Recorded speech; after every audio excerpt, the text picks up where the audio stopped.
Hello, time for a Man in Gray book review. We're going to do something a little bit different today. Since the year 2025 is winding down to a close, I thought I would do a little video where I talk about some of my favorite books that I've read in the past year. And since this is a low budget, low intensity show, rather than drag out all those books and pile them up over here, I just went to my printer and printed up uh, pictures of the covers of the books for most of them so you can see what the books look like. So let's begin. The first book I wanted to talk about is an interesting historical novel called Tell Them of Battles, Kings, and Elephants by Matthias Enard and translated by Charlotte Mandel. This is a historical fantasy novel in which Michelangelo travels to Istanbul in the Ottoman Empire to design and build a bridge across the Istanbul River at the direction of the Caliph of the Ottoman Empire. This is a fascinating book that paints a picture of the huge cultural differences between medieval Christian Florence, where Michelangelo was working on the Sistine Chapel at the time, and the Muslim Istanbul, which was the capital of the Ottoman Empire, which at that time was at the peak of its power and influence. A really interesting, really well written book. Then we have Jazz by Toni Morrison. This is a novel set in Harlem, New York during the 1920s, during the Harlem Renaissance era. It's one of Morrison's more challenging books because it jumps back and forth in time and in viewpoint. But the basic story is a love triangle between a middle-aged man who's a porter for the railroad, his wife, who is a seamstress and a laundress for white people, and a teenage girl who falls into kind of a casual affair with the husband. And that winds up leading to her murder. But in between, there's a backstory that where Morrison tells how all these characters came together. It has a lot of Morrison's classic themes about the effects of racism and gender violence between black men and women in the African American community. A very brilliantly written and powerful novel. Then we have a graphic novel called The New Girl by Cassandra Kalin, who she wrote and illustrated this.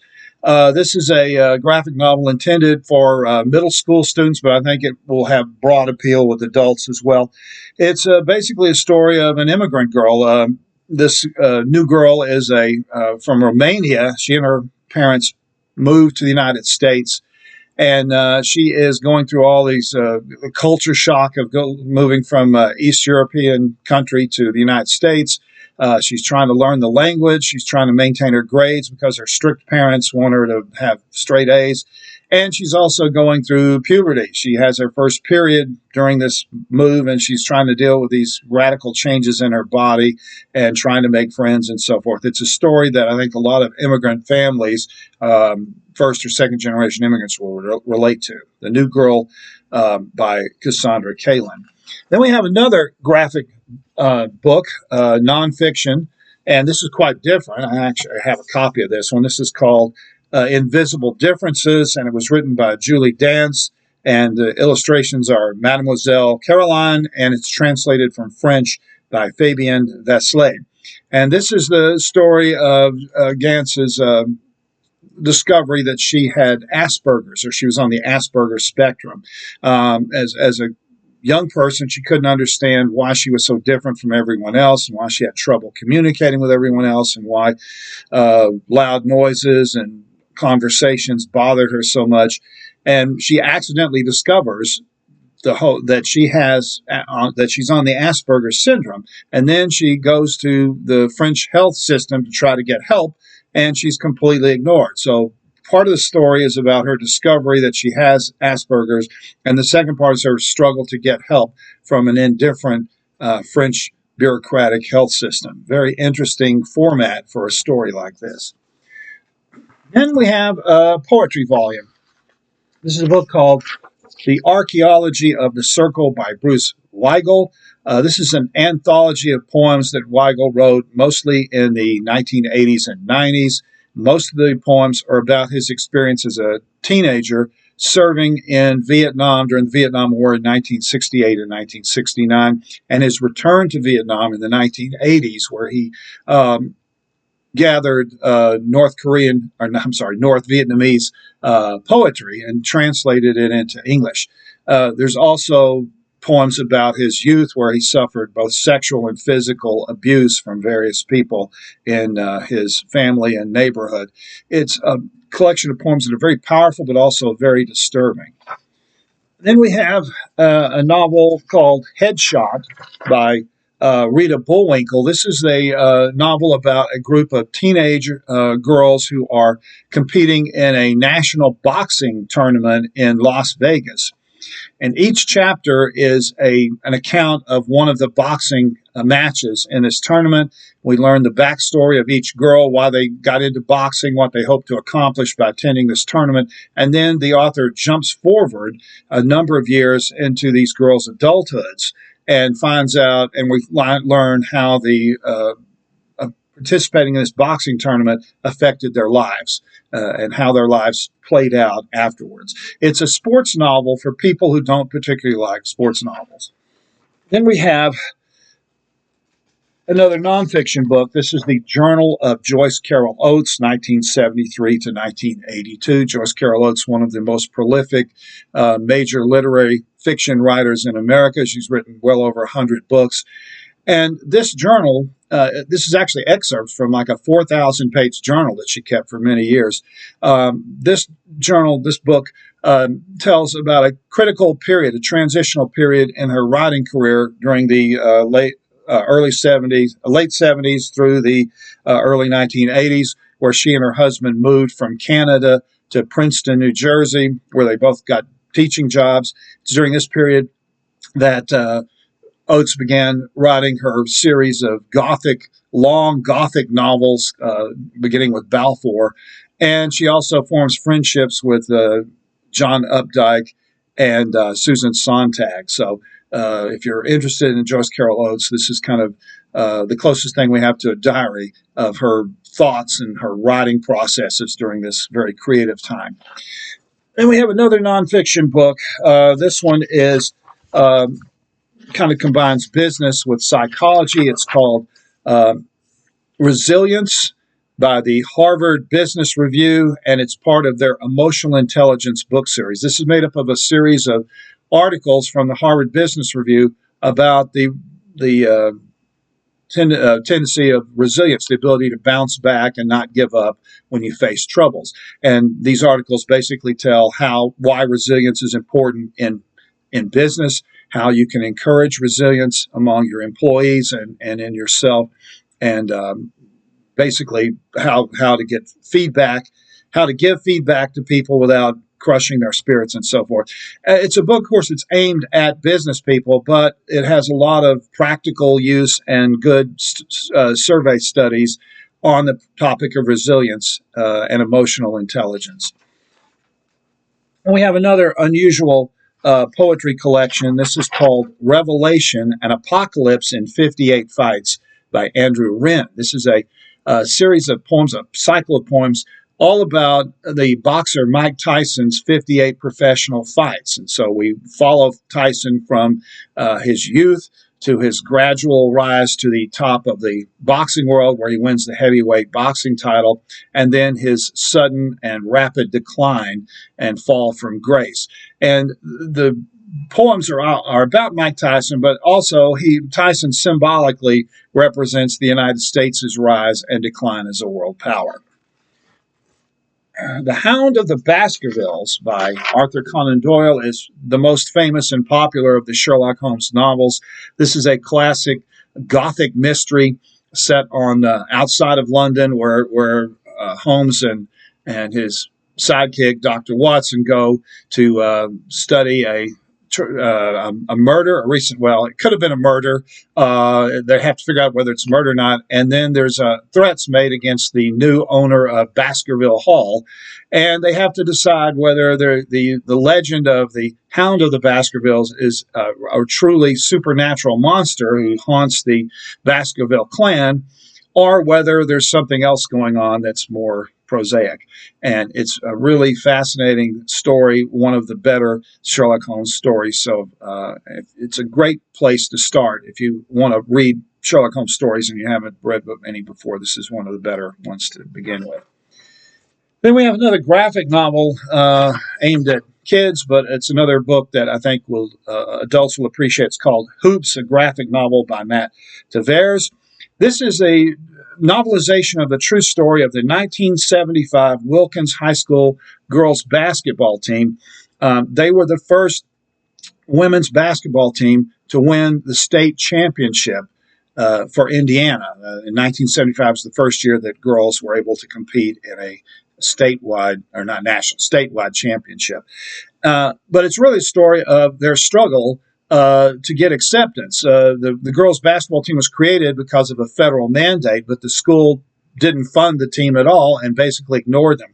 So when they started out, they didn't have a coach, they didn't have uniforms, they didn't have equipment, they didn't have a gym to practice in, and they didn't have any transportation to other schools to play games.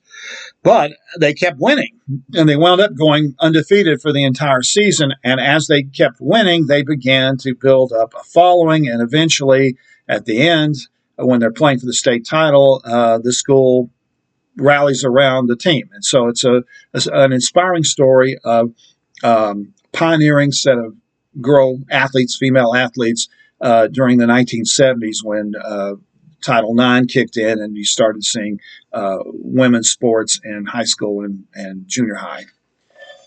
Then we have two books, two children's picture books, both of which won the illustrator the Caldecott Medal for Outstanding Illustrated Children's Book.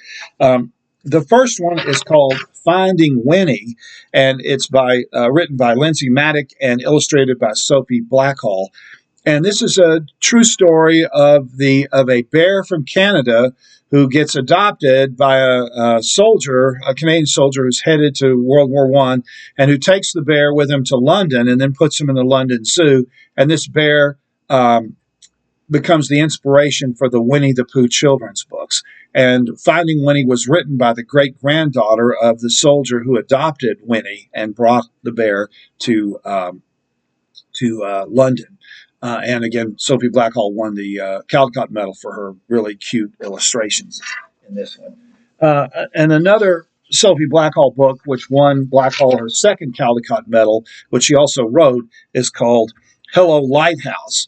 And this is a simple story about a lighthouse keeper on a remote island off the coast of Nova Scotia in the early days of the 20th century. We learn how what a lighthouse keeper does, and how this particular lighthouse keeper builds a family with his wife and child, and why he has to eventually leave the lighthouse, and why lighthouses don't really exist as lighthouses anymore. And some really outstanding illustrations. The book ends with a large fold-out page, which gives you a panoramic view of the lighthouse, the island, and the ocean around it. And we have a fun cookbook. It's called Vintage Recipes of the 1940s by Stephen Masters. This is a book of some recipes that were published during and shortly after World War II, when food rationing was in effect, and people had to come up with creative recipes for foods that they couldn't get a hold of. For example, there's a recipe in here for a chocolate cake which uses mayonnaise instead of eggs, because eggs were in short supply unless you happen to live on a farm. They were really hard to get a hold of. And so there's some really interesting kind of quasi-strange recipes that were necessitated because of the food rationing that was going on in the 1940s. And then there's also some recipes from foreign countries, because after the war ended and soldiers began returning from Europe and Asia, they brought some of the foreign cuisine with them, and you started seeing for the first time in the United States a large number of recipes from foreign countries, from Europe and from Asia in the late 10s, and some of those are in this cookbook as well.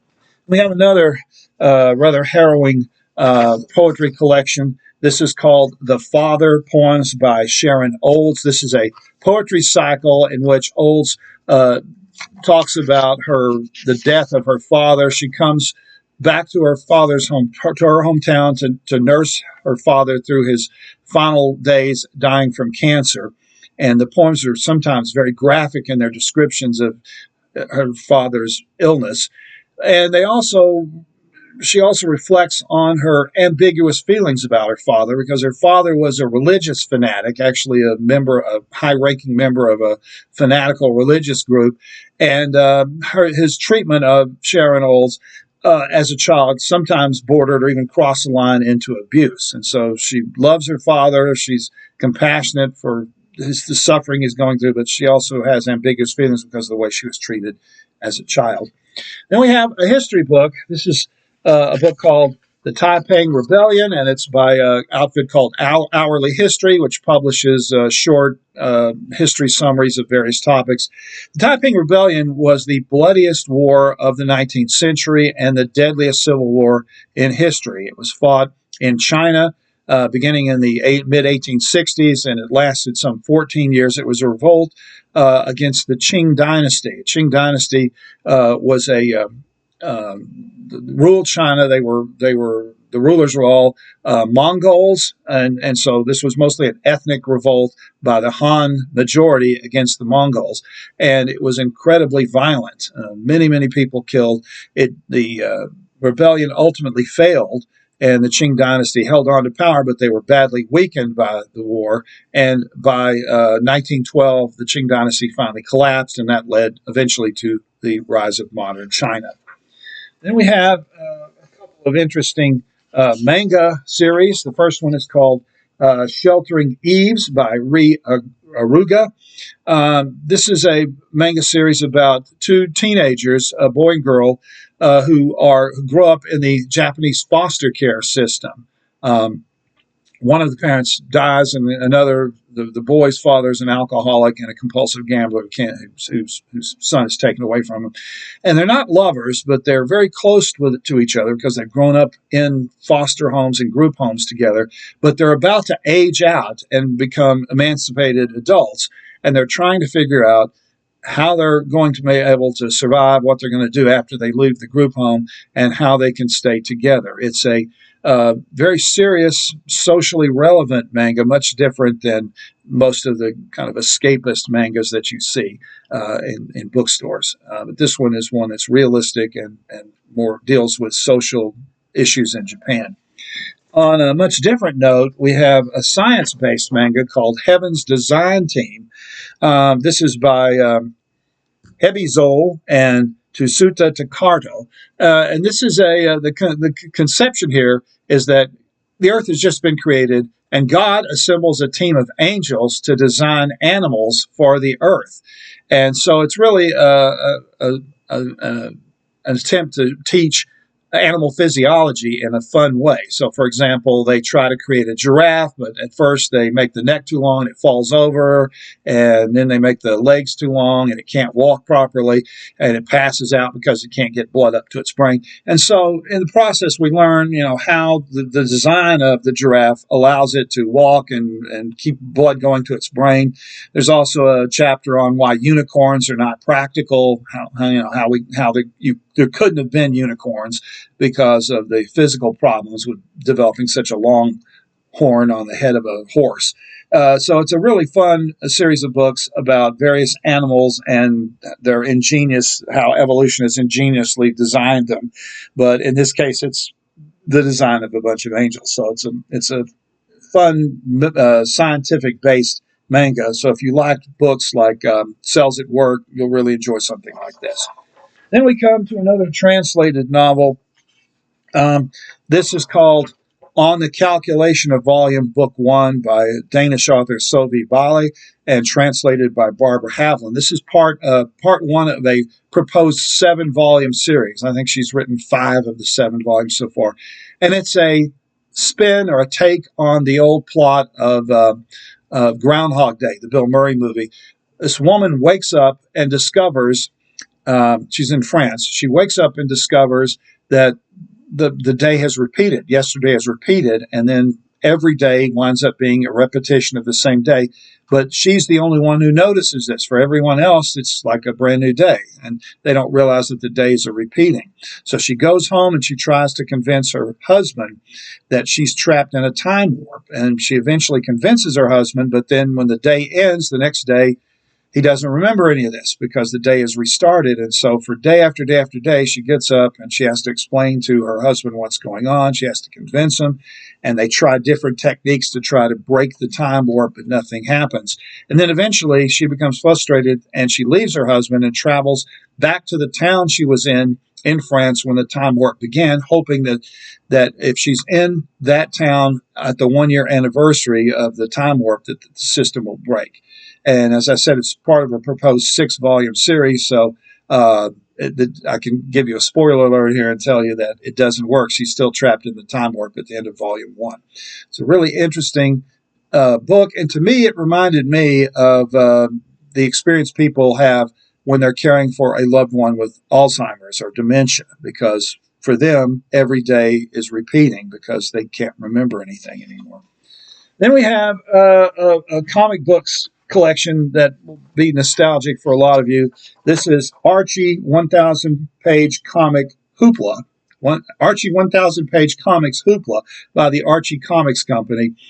This is a gigantic book, 1,000 pages long, with over 100 Archie comic book stories beginning in the 1950s and running through the early 2000s. So if you, like me, grew up as a kid reading about Archie, Betty, Veronica, Reggie, Jughead, and the other denizens of Riverdale High, this will be a great nostalgic trip for you. As the comics go through the years, through the decades, their clothing changes, their cars they drive change, some of the paraphernalia they have are different, but the basic characters never really change. They're these iconic American characters perpetually going to school, and Archie's always being torn between his desire for Betty, the blonde girl next door, and Veronica, the glamorous brunette who's rich. So fun trip through nostalgia for you fans of the Archie comic books. And then finally, we come to a play. This is Agatha Christie's The Mousetrap 70th Anniversary Edition by Agatha Christie. Mousetrap is the world's longest-running play. It's a ingenious, typical, great Agatha Christie whodunit. There's a murderer who's on the loose. There's a group of eccentric English characters who are trapped in a rural hotel during a blizzard. And one of the characters in the hotel is the murderer. And then suddenly, in the middle of the storm, a police inspector shows up, and he's determined to try to find out which of these characters is the killer. The problem is they all have secrets that they're hiding from everyone else. And The Mousetrap is famous for its surprise ending, which you're not supposed to tell anybody about. In fact, at the end of the play, one of the actors comes forward and tells everybody in the audience, don't tell anybody about how this ended, because we want to keep it a secret. So I'm not going to tell you how it ends. And that's it. That is a set of some of my favorite books that I've read this year. Not all of them, but some of them.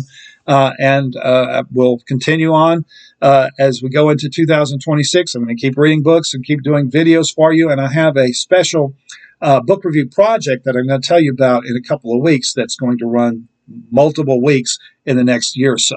So that's my video for today. It's been another Man in Gray book review. Thanks for watching.